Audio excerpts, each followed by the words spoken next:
Hello, today we stand at a critical crossroad in the history of education and censorship.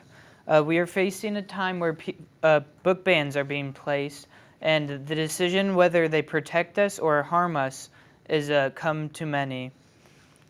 Today we will be covering how they limit intellectual freedom, how they jeopardize educational integrity, and how it sets a dangerous precedent for censorship.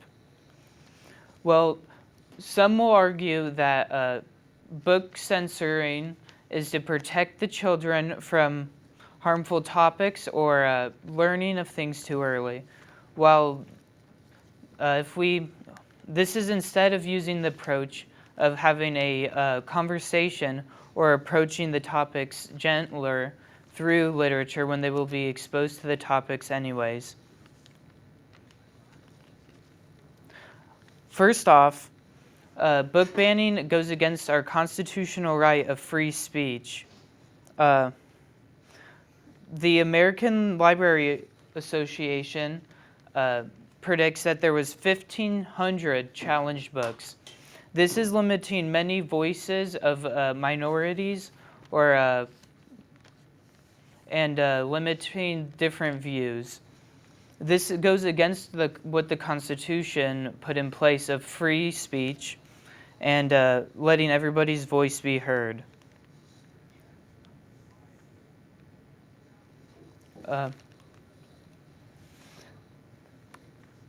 Book bans limits students' ability to be introduced to different perspectives, and it jeopardizes the education, which is funded on a diversity of views.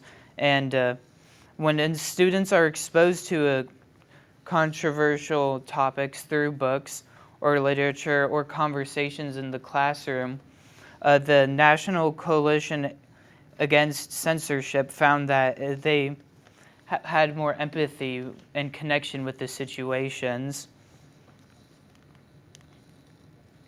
Third, banning books brings into conversation the limits of censorship and brings into the foresight of where they will stop banning, if books are the beginning or the end. The Cato Institute says that banning does not stop with the books, and it may spread to media or other forms of free expression such as art. Today we talked about how it is an assault on our intellectual freedom. It suppresses and jeopardizes educational integrity and sets a dangerous precedent for censorship.